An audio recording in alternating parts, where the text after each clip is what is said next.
Hello students, UPSC guiding principles channel में आप सभी का हार्दिक स्वागत है। हम उत्तराखंड एक समग्र अध्ययन जो कि परीक्षावाड़ी प्रकाशन की बुक है उसको स्टडी कर रहे थे और आज इसमें हम चैप्टर नंबर 2 अध्याय 2 को स्टार्ट करेंगे, जिसमें कि उत्तराखंड शासनिक प्रशासनिक ढांचे को हम पढ़ेंगे। तो स्टूडेंट, सबसे पहले हम अपने इस लेक्चर में आज उत्तराखंड के जो राज्य चिन्ह हैं, जो राज्य प्रतीक हैं, जो सिंबल्स हैं, इनके बारे में पढ़ेंगे। तो चलिए स्टार्ट करते हैं आज का लेक्चर। भारतीय गणराज्य में जिस तरह राष्ट्रीय अस्मिता के अपने प्रतीक चिन्ह हैं, उसी तरह राष्ट्रीय प्रतीकों की भांति ही प्रत्येक राज्य की अपनी विशिष्ट भौगोलिक स्थिति एवं वन तथा वन्य प्राणी संपदा के परिप्रेक्ष्य में राज्य प्रतीकों का भी निर्धारण करता है। और उत्तराखंड कब बनता है? 9 नवंबर 2000 को 13 हिमालयी राज्यों को काटकर भारतीय गणतंत्र का कौन सा राज्य बनता है? भारतीय गणतंत्र का 27वां राज्य बनता है और हिमालयी राज्य के रूप में 11वें राज्य के रूप में उत्तरांचल राज्य का गठन किया गया। 1 नवंबर 2007 को उत्तरांचल राज्य का नाम बदलकर उत्तराखंड कर दिया गया। उत्तराखंड कब किया गया? 1 जनवरी 2007 को उत्तरांचल राज्य का नाम बदलकर उत्तराखंड कर दिया गया। राज्य गठन के पश्चात सन 2001 में शासन द्वारा राज्य प्रतीकों का निर्धारण किया गया। उत्तराखंड के राज्य प्रतीक स्टेट सिंबल्स ऑफ उत्तराखंड, इसमें राज्य चिन्ह के साथ साथ राज्य पशु के रूप में कस्तूरी मृग, राज्य पक्षी के रूप में हिमालयी मोर जिसे कि मोनाल पीजेंट कहते हैं, राज्य वृक्ष के रूप में बुरांस जिसे कि इंग्लिश में रोडोडेंड्रॉन कहते हैं, तथा राज्य पुष्प ब्रह्म कमल, ठीक है, आदि निर्धारित किए गए हैं। ये सभी प्रतीक हमारे राज्य की संपदा हैं तथा इनका संरक्षण एक प्रजाति संवर्धन राज्य सरकार के साथ साथ सामान्य नागरिक का भी दायित्व है। ये कहा गया है कि जो भी हमारे जो राज्य की जो प्रतीक हैं, ये क्या हैं? स्टेट सिंबल्स जो भी हैं, ये हमारी राज्य की संपदा हैं और इनका संरक्षण एवं जो भी प्रजाति संवर्धन है उसको इंक्रीमेंट करना और इसका जो कंजर्वेशन है, ये राज्य सरकार के साथ साथ हम सभी का, जो भी सिविलियंस हैं, जो भी सामान्य नागरिक हैं, उनका भी दायित्व है, उनकी भी रिस्पॉन्सिबिलिटी है कि इन चीज़ों को क्या किया जा सके, ज़्यादा से ज़्यादा कंजर्व किया जा सके, इनका संरक्षण किया जा सके और इनको बढ़ावा दिया जा सके, इंक्रीमेंट किया जा सके। ठीक है, तो चलिए सबसे पहले हम देख रहे हैं राज्य चिन्ह, ठीक है, स्टेट सिंबल ऑफ उत्तराखंड। तो ये इस तरीके से बनाया गया है।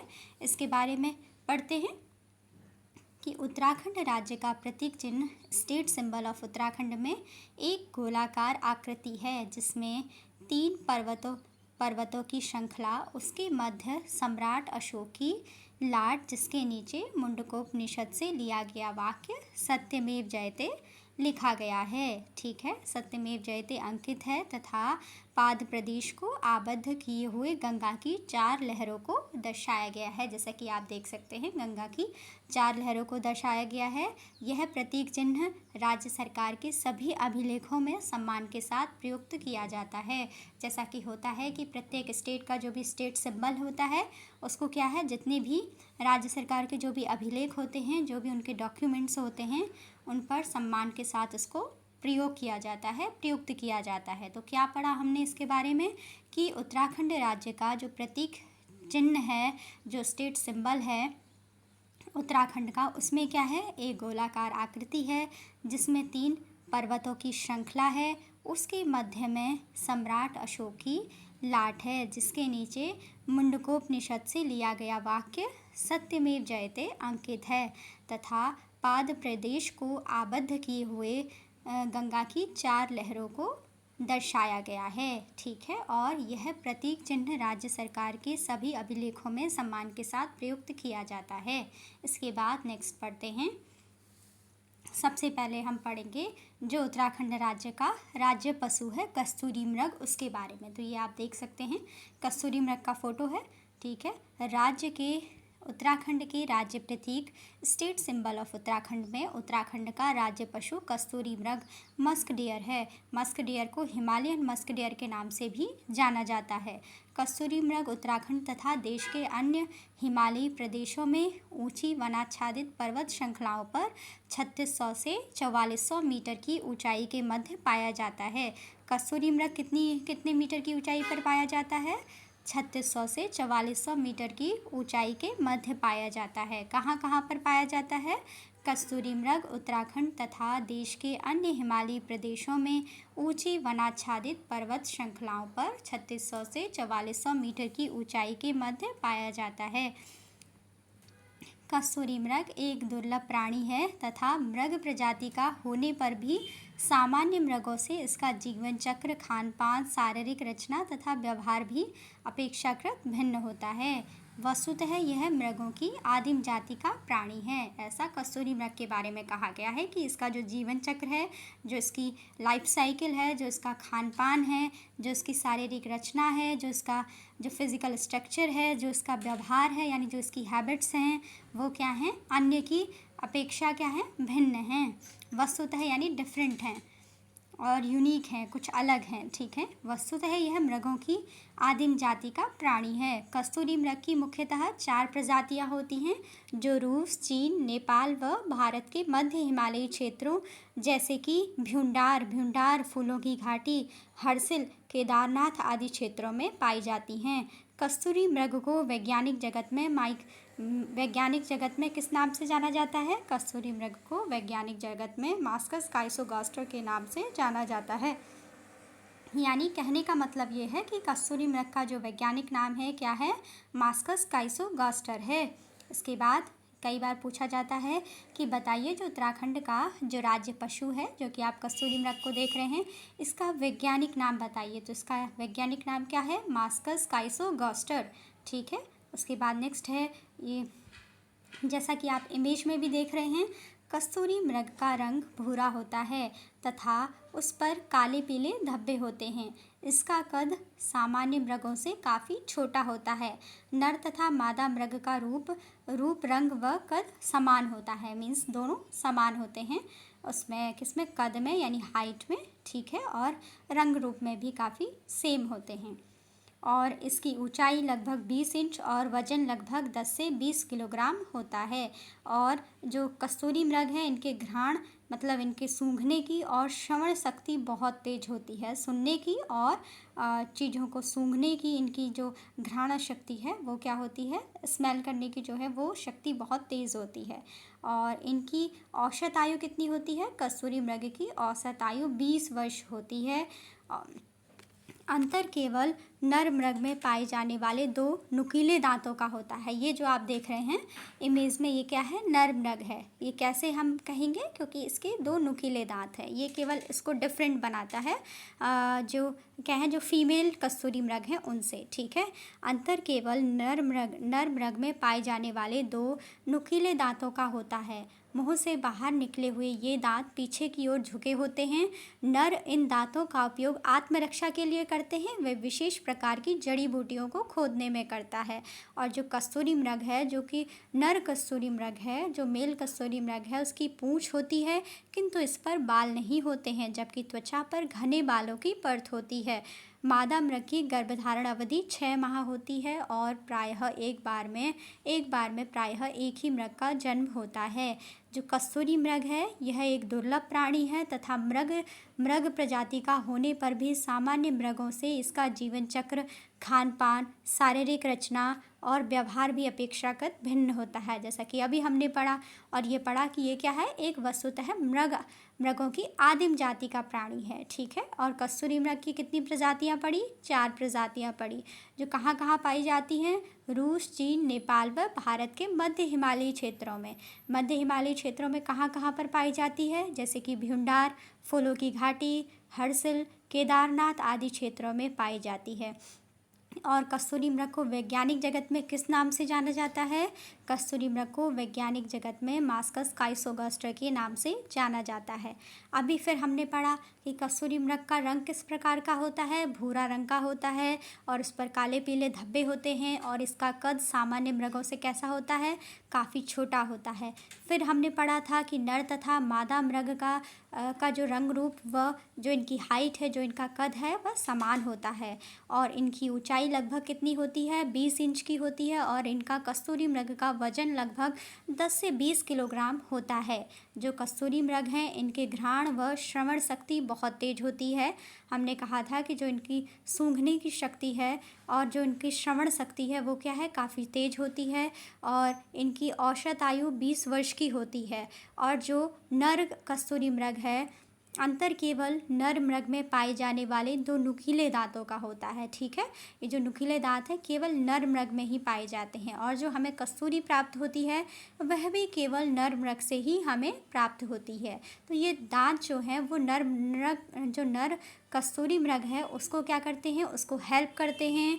ठीक है, और क्या होते हैं ये दांत कहाँ पर थे? पीछे की ओर झुके होते हैं। ठीक है, मुंह से बाहर निकले हुए, जैसा कि इमेज में आप देख सकते हैं, मुंह से बाहर निकले हुए होते हैं और पीछे की ओर होते हैं, जिससे कि ये क्या करते हैं? एक तो इन दांतों का उपयोग ये आत्मरक्षा के लिए करते हैं, सेल्फ प्रोटेक्शन के लिए करते हैं, वह विशेष प्रकार की जड़ी बूटियों को खोदने में किया जाता है। और जो नर है उसकी पूँछ होती है किंतु इस पर बाल नहीं होते हैं, जबकि त्वचा पर घने बालों की परत होती है। और मादा मृग की गर्भधारण अवधि 6 माह होती है और प्रायः एक बार में एक ही मृग का जन्म होता है। और ठीक है, इसके बाद नेक्स्ट है कस्तूरी केवल नर मृग में ही पाई जाती है जो एक साल की उम्र के बाद बननी प्रारंभ होती है तथा 3 साल की उम्र पूरे होने पर ही प्राप्त की जा सकती है। एक बार प्राप्त करने पर पुनः 3 साल बाद ही कस्तूरी प्राप्त हो सकती है। कस्तूरी नर के पेट के निचले भाग में जननांगों के समीप एक विशेष ग्रंथि से स्रावित होती है। यह स्नावित पदार्थ उदर की चमड़ी के नीचे स्थित एक थैलीनुमा आकृति में एकत्रित होता रहता है। मृग को मारकर इस थैली से ही कस्तूरी प्राप्त की जाती है। एक मृग में सामान्यतया 30 से 45 ग्राम तक कस्तूरी पाई जाती है। कितना कस्तूरी पाई जाती है एक मृग में? सामान्यतया 30 से 45 ग्राम तक कस्तूरी पाई जाती है। कस्तूरी किस प्रकार का रसायन है? कस्तूरी एक जटिल प्राकृतिक रसायन है जिसमें अद्वितीय सुगंध होती है। ठीक है, क्यों इस कस्तूरी को लिया जाता है? ठीक है, इनसे तो इसका रीज़न ये है कि कस्तूरी एक जटिल प्राकृतिक रसायन है जिसमें अद्वितीय सुगंध होती है और इसका उपयोग सुगंधित सामग्रियों को बनाने के साथ औषधि उद्योग में भी किया जाता है। कस्तूरी दमा, मिर्गी, ब्रोंकाइटिस, निमोनिया, टाइफाइड और हृदय रोग संबंधी औषधियों के निर्माण में प्रयोग की जाती है। इसीलिए इन कस्तूरी मृगों को उसके लिए मारा जाता है। ठीक है, ताकि उससे जो प्राप्त कस्तूरी है उसका प्रयोग किस में किया जा सके? सुगंधित सामग्रियों को बनाने के साथ ही औषधि उद्योग में भी इसका प्रयोग किया जाता है। साथ ही साथ कस्तूरी का प्रयोग किस चीज़ के लिए किया जाता है? दमा, मिर्गी, ब्रोंकाइटिस, निमोनिया, टाइफाइड और हृदय रोग संबंधी औषधियों के निर्माण में भी इस कस्तूरी का प्रयोग किया जाता है। नेक्स्ट है, क्यों खतरे में है कस्तूरी मृग की प्रजाति? Why musk deer species are in danger? हमें देखना है कि क्यों हम ऐसा कह रहे हैं कि ये जो प्रजाति है मस्क डेयर की ये क्यों खतरे में है? तो ऑब्वियस है कि क्योंकि इनको मारा जाता है इन चीज़ों के लिए, इसलिए वो खतरे में है। तो चलिए इसको पढ़ते हैं। कस्तूरी मृग से प्राप्त होने वाली कस्तूरी के अत्यधिक व्यापारिक महत्व होने के कारण इनका अवैध शिकार सबसे अधिक होता है। प्रायः देखा गया है कि शिकारियों द्वारा नर मृगों के वध के कारण इस प्राणी के लिंगानुपात का संतुलन बिगड़ता जा रहा है। जैसा कि अभी हमने देखा था कि एक जो नर मृग है उससे एक बार में सामान्यतः 30 से 45 ग्राम कस्तूरी क्या है पाई जाती है, तो इसके लिए उनको मारा जाता है बड़ी संख्या में। ठीक है, इसलिए ये खतरे में है। ये कहा रहा ये इससे क्या होगा, इनका लिंगानुपात का जो संतुलन है वो भी बिगड़ जाएगा। स्वभाव से भयभीत रहने वाला, इसके बारे में बताया गया है कस्तूरी मृग के बारे में कि स्वभाव से भयभीत रहने वाला यह जंतु तीव्र घ्राण शक्ति के कारण संकट को भांप तो लेता है, लेकिन थोड़ी थोड़ी देर बाद पीछे मुड़कर देखने के कारण शिकारी की गोली का शिकार हो जाता है, जिस कारण इनकी संख्या और लिंगानुपात में तेजी से गिरावट आ रही है। ठीक है। कस्तूरी मृग का मुख्य भोजन झाड़ीनुमा केदारपाती है। क्वेश्चन ऐसे पूछा जा सकता है कि बताइए कस्तूरी मृग का मुख्य भोजन क्या है। ठीक है, तो कस्तूरी मृग का मुख्य भोजन झाड़ीनुमा केदारपाती है और इसके इसके डंठल में खुशबू होने के कारण शिकारी कस्तूरी मृग के साथ साथ परफ्यूम तथा धूप बनाने के लिए इस पौधे का भी दोहन करते हैं, जिससे कस्तूरी मृग के भोजन पर भी अस्तित्व का संकट मंडराने लगा है।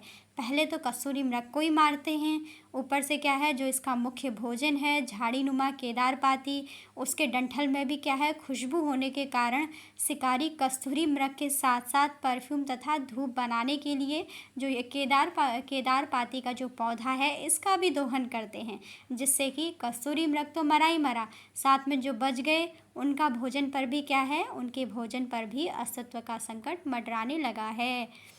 यानी जो इसका मुख्य भोजन है केदारपाती, जो झाड़ीनुमा केदारपाती है, उसमें भी क्या है, गुण हैं, काफ़ी क्वालिटीज़ हैं, जिसमें कि खुशबू आती है, तो इस कारण क्या करते हैं, इसका प्रयोग भी परफ्यूम तथा धूप बनाने के लिए इसका भी दोहन काफ़ी मात्रा में हो रहा है। ठीक है, तो इसलिए इसके भोजन का भी संकट है। सामान्यतया 1 किलो कस्तूरी प्राप्त करने के लिए 80 मृगों की हत्या की जाती है, जो कि काफ़ी निर्मम है।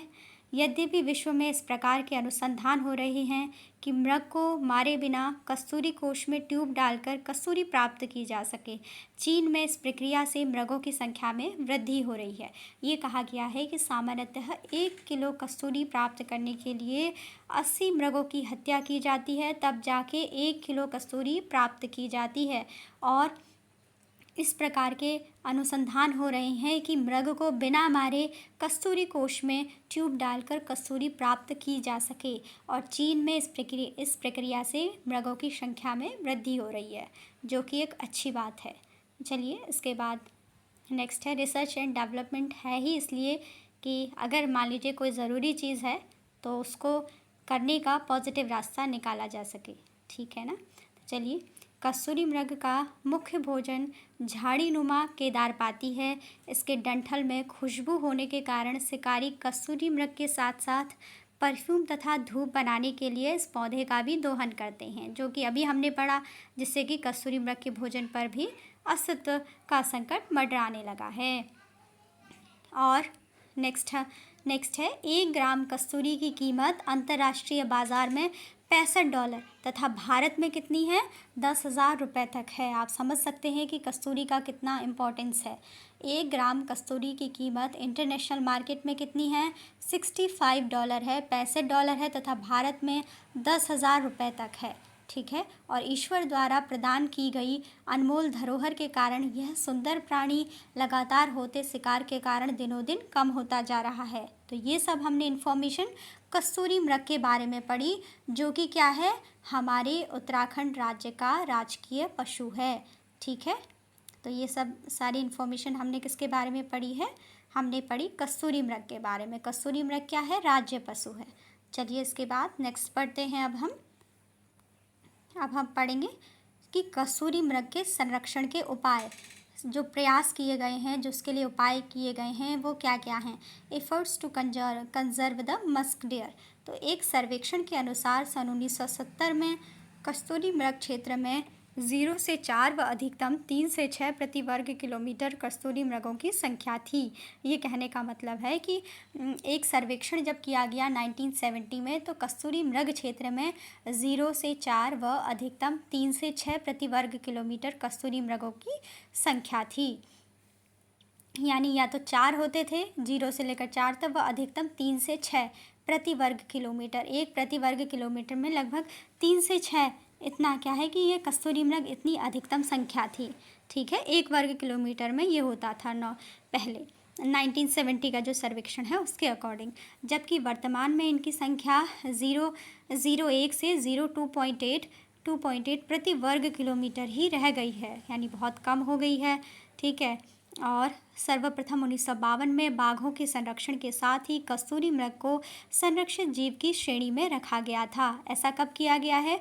सर्वप्रथम 1952 में बाघों के संरक्षण के साथ ही कस्तूरी मृग को संरक्षित जीव की श्रेणी में रखा गया है। अगर क्वेश्चन पूछा जाता है कि कस्तूरी मृग को संरक्षित जीव की श्रेणी में सर्वप्रथम कब रखा गया, या सबसे पहली बार इसके संरक्षण के लिए कब कहा गया, या इसको श्रेणी संरक्षित जीव की श्रेणी में कब रखा गया, तो इसका आंसर होगा सर्वप्रथम 1952 में कस्तूरी मृग को संरक्षित जीव की श्रेणी में रखा गया। और इसमें साथ ही साथ बाघों के संरक्षण के लिए भी उस टाइम पर कार्य किया गया। ठीक है। तो 1952 में बाघों के संरक्षण के साथ ही कस्तूरी मृग को संरक्षित जीव की श्रेणी में रखा गया। तत्पश्चात उत्तर प्रदेश शासन ने 1974 में कस्तूरी मृग अनुसंधान केंद्र चमोली तथा उत्तराखंड में खोले। ठीक है। चमोली तथा पिथौरागढ़ में।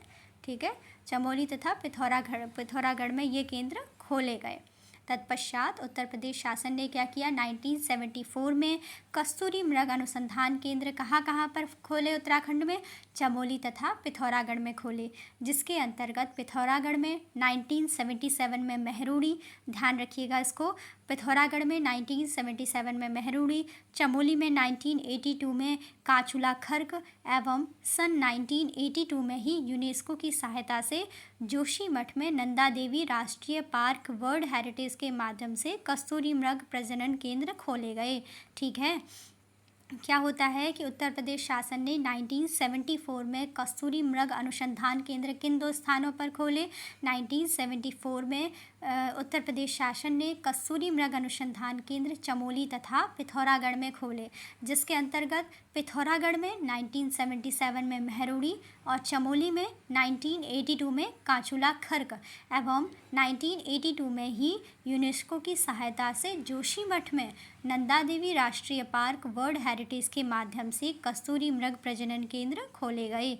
इसके अलावा डीडीहाट, धारचूला व मुनस्यारी तहसीलों के कुछ क्षेत्रों को वर्ष 1986 में अस्कोट कस्तूरी मृग विहार घोषित किया गया। क्या किया गया? डीडीहाट, धारचूला व मुनस्यारी तहसीलों के कुछ क्षेत्रों को वर्ष 1986 में अस्कोट कस्तूरी मृग विहार घोषित किया गया। ये आप देख सकते हैं प्यारी सी इमेज कस्तूरी मृग की। उसके बाद नेक्स्ट है राज्य की वन्य जीव गणना 2005 के अनुसार कस्तूरी मृगों की संख्या 2003 में कितनी थी? 274 थी, 274 थी, जो वर्ष 2005 में बढ़कर 279 हो गई है, यानी 279 हो गई है, जो कि बहुत अच्छी बात है। क्या कहा गया है कि राज्य की वन्य जीव गणना 2005 के अनुसार कस्तूरी मृगों की संख्या वर्ष 2003 में कितनी थी? 274 थी, 274 थी, जो वर्ष 2005 में बढ़कर कितनी हो गई? 279 हो गई। इसका मतलब कि जब सरकार के द्वारा इसके संरक्षण के प्रयासों को बढ़ाया गया तो उसकी संख्या में भी वृद्धि होती है, यानी कंजर्व होता है। ठीक है। तो इसलिए ऐसे प्रयास करते रहने चाहिए। उसके बाद नेक्स्ट है राजकीय पक्षी। राज्य पक्षी क्या है? मोनाल पीजेंट। ठीक है। State bird monal peasant, state symbol of Uttarakhand. ये क्या है? उत्तराखंड का राज्य पक्षी है। जैसा कि आप देख रहे हैं, बहुत ही सुंदर इमेज है मोनाल की। ठीक है। तो इसके बारे में पढ़ते हैं। उत्तराखंड राज्य के राज्य प्रतीक, स्टेट सिंबल ऑफ उत्तराखंड में उत्तराखंड राज्य का राज्य पक्षी मोनाल है। हिमालय का मयूर नाम से प्रसिद्ध मोनाल प्रदेश के उच्च हिमालयी क्षेत्रों में 2500 मीटर से 5000 मीटर की ऊंचाई में पाया जाता है। इसको क्या कहते हैं? मोनाल को हिमालय का मयूर कहा जाता है। ठीक है। और ये कहाँ पर पाया जाता है? मोनाल हिमालय के जो उच्च हिमालयी क्षेत्र हैं, ठीक है, उच्च हिमालयी क्षेत्रों में 2500 से 5000 मीटर की ऊंचाई पर पाया जाता है। मोनाल की गणना विश्व के सुंदरतम पक्षियों में की जाती है। जैसा कि आप इसको देख ही सकते हैं, ठीक है, कि इसकी गणना विश्व के सुंदरतम पक्षियों में की जाती है। उत्तराखंड के अतिरिक्त स्थलाकृतिक रचना वाले निकटवर्ती राज्य हिमाचल प्रदेश के राज्य पक्षी, हिमाचल प्रदेश का भी राज्य पक्षी क्या है? मोनाल है। साथ ही साथ पड़ोसी देश नेपाल का भी राष्ट्रीय पक्षी क्या है? मोनाल है। मोनाल के बारे में एक पॉइंट और ध्यान रखिएगा कि सबसे पहले तो हमने कहा कि मोनाल को हिमालय का मयूर कहा जाता है और यह प्रदेश के उच्च हिमालयी क्षेत्रों में 2500 मीटर से 5000 मीटर की ऊंचाई पर पाया जाता है और हम ऐसा मानते हैं कि जो मोनाल है उसकी गणना विश्व के सुंदरतम पक्षियों में होती है। और उत्तराखंड के अतिरिक्त कहाँ पर पाया जाता है? उत्तराखंड के अतिरिक्त जो निकटवर्ती राज्य है जैसे हिमाचल प्रदेश है, हिमाचल प्रदेश का राज्य पक्षी भी क्या है? मोनाल ही है। उत्तराखंड के साथ साथ ऐसा कौन सा प्रदेश है कि उसका भी राज्य पक्षी मोनाल है? तो इसका आंसर होगा हिमाचल प्रदेश। हिमाचल प्रदेश का राज्य पक्षी भी मोनाल है और इसके साथ साथ ही पड़ोसी देश नेपाल का राष्ट्रीय पक्षी भी मोनाल है। नेपाल का राष्ट्रीय पक्षी भी मोनाल है, ठीक है। और मोर जैसी आकृति होने के कारण इसे हिमालयी मोर भी कहा जाता है, ठीक है। जैसा कि हमने पहले ही कहा कि इसको क्या कह रहे हैं? हिमालय का मयूर कह रहे हैं। और मोर जैसी इसकी आकृति है तो इसलिए इसको क्या कहा जा रहा है? हिमालयी मोर कहा जाता है। नर मोनाल यानी जो मोनाल पीजेंट है, जो नर मोनाल है उसके सिर पर मोर के समान, ये क्या है? नर मोनाल है तो इसके सिर पर क्या होता है? मोर के समान ही कलगी होती है तथा यह मादा मोनाल से भी सुंदर होता है। वैज्ञानिक जगत में इसे क्या कहते हैं? लोफोफोरस इम्पीजेनस कहा जाता है। एपेलेस, स्केलेटरी, ल्यूरी तथा ल्यूफोफोरसेंस आदि इसकी 4 प्रजातियां हैं। अगर पूछा जाता है वैसे पता होना चाहिए। एपेलेस, स्केलेटरी, ल्यूरी तथा ल्यूफोफोरसेंस आदि इसकी 4 प्रजातियां हैं। उसके बाद नेक्स्ट है, मांस व खाल के लिए मोनाल के बढ़ते शिकार के कारण इनकी संख्या दिनों दिन घटती ही जा रही है, जो कि एक चिंता का विषय है। दुर्लभ प्रजाति के इस पक्षी को उत्तर प्रदेश शासन द्वारा 1972 के वन्यजीव संरक्षण अधिनियम द्वारा संरक्षित किया गया था तथा इसके शिकार पर पूर्ण प्रतिबंध लगाया गया था, ठीक है। ये जैसे कि उत्तर प्रदेश सरकार के द्वारा जो पक्षी है, जो अभी हमने पढ़ा कस्तूरी मृग पशु के बारे में, 1974 में इसके संरक्षण के लिए प्रयास करने स्टार्ट किए गए थे। जैसे कि 1974 में कस्तूरी मृग अनुसंधान केंद्र खोले गए चमोली और पिथौरागढ़ में, और पिथौरागढ़ में 1977 में मेहरुणी में, ठीक है, और चमोली में 1982 में काचुला खर्क में, और 1982 में ही यूनेस्को की सहायता से जोशीमठ में नंदा देवी राष्ट्रीय पार्क वर्ल्ड हेरिटेज के माध्यम से कस्तूरी मृग प्रजनन केंद्र खोले गए थे। साथ ही साथ कस्तूरी मृग के लिए क्या किया गया था? डीडीहार, धारचूला व मुनस्यारी तहसीलों के कुछ क्षेत्रों को वर्ष 1986 में अस्कोट कस्तूरी मृग विहार घोषित किया गया था, जिसका परिणाम ये हुआ कि जब हमने वन्य जीव जो गणना होती है वन्य जीव की राज्य की 2005 में, तो उसमें कस्तूरी मृगों की संख्या 2003 में जो 274 थी वह बढ़कर 2005 में कितनी हो जाती है? 279 हो जाती है, 279 हो जाती है, ठीक है। तो ऐसे ही मोनाल के बारे में, जो कि राज्य पक्षी है, इसके लिए प्रयास करने कब स्टार्ट किए गए उत्तर प्रदेश सरकार के द्वारा, ताकि पहले क्या था, ये उत्तराखंड उत्तर प्रदेश में ही आता था, जो कि क्या है अभी कुछ ही वर्षों में 9 नवंबर 2000 को ही ये क्या है एक नया राज्य बनता है। उत्तर प्रदेश से अलग होकर इसको बनाया जाता है, ठीक है। और 11वें हमने पढ़ा था, 11वें हिमालयी राज्य के रूप में, ठीक है, 11वें पर्वतीय राज्य के रूप में। और क्या पढ़ा था इसके बारे में कि यह प्रदेश का 27वां राज्य बनता है। भारतीय गणतंत्र प्रदेश का नहीं, सॉरी, देश का, ठीक है, देश का 27वां राज्य बनता है और हिमालयी राज्य के रूप में 11वें राज्य के रूप में उत्तरांचल राज्य का गठन किया जाता है 9 नवंबर 2000 को।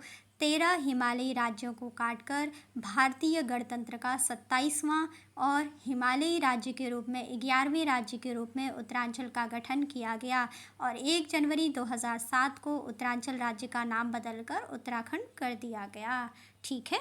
और 2001 में राज्य गठन के पश्चात शासन द्वारा ये सब जो राज्य प्रतीक हैं इनके बारे में हम पढ़ रहे हैं, इनका निर्धारण किया गया था। कब किया गया था? 2001 में, जिसमें कि उत्तराखंड के राज्य प्रतीक में क्या क्या आता है? इसमें राज्य चिन्ह के साथ साथ राज्य पशु के रूप में कस्तूरी मृग आता है, राज्य पक्षी के रूप में हिमालयन मोर, जिसे कि हम मोनाल कहते हैं, मोनाल है जिसको हिमालयी मोर कहते हैं, हिमालय का मयूर कहते हैं। राज्य वृक्ष के रूप में बुरांस आएगा, उसको हम पढ़ेंगे। राज्य पुष्प के रूप में ब्रह्म कमल, उसके बारे में पढ़ेंगे। और ये सभी क्या है? राज्य के प्रतीक हैं, जिनको 2001 में निर्धारित किया गया। ठीक है, तो हम एक बार फिर से अपना रिवीजन में चले गए थे, तो चलिए इसको फर्दर कंटिन्यू करते हैं। हम थे इसमें कि कस्तूरी मृग तो हम कंप्लीट कर चुके हैं। हम पढ़ रहे थे मोनाल के संरक्षण के उपाय। ठीक है, तो मोनाल के लिए संरक्षण का उपाय उत्तर प्रदेश सरकार के द्वारा कब करना स्टार्ट किया गया? 1972 में। दुर्लभ प्रजाति के जो ये पक्षी है मोनाल, इस पक्षी को उत्तर प्रदेश शासन द्वारा सन 1972 यानी 1972 के वन्य जीव संरक्षण अधिनियम द्वारा संरक्षित किया गया था तथा इसके शिकार पर पूर्ण प्रतिबंध लगा दिया गया। ठीक है, नेक्स्ट है उत्तराखंड, कश्मीर, असम तथा नेपाल में स्थानीय भाषा में इसे मनियाल या मुनियाल के नाम से जाने जाने वाला नर मोनाल लगभग 1.5 मीटर ऊंचाई का होता है, जिसका रंग सामान्य रूप से हरा, नीला, भूरा या गुलाबी होता है। एक बार आप इसको देख सकते हैं, इसमें कौन कौन से कलर दिखाई दे रहे हैं? नीला कलर दिखाई दे रहा है, ग्रीन कलर दिखाई दे रहा है, तो बहुत प्यारे प्यारे कलर इसमें हमको दिखाई दे रहे हैं। ठीक है, जैसा कि इसमें बताया गया है कि ये कहाँ पर है? उत्तराखंड, कश्मीर, असम तथा नेपाल में स्थानीय भाषा में मनियाल या मुनाल के नाम से जाने जाने वाला नर मोनाल लगभग 1.5 मीटर ऊंचाई का होता है, जिसका रंग सामान्य रूप से हरा, नीला, भूरा या गुलाबी होता है और हिमालय के हिमाच्छादित उच्चस्थ क्षेत्रों में बर्फ पड़ने पर मोनाल नीचे घाटियों में उतर जाते हैं।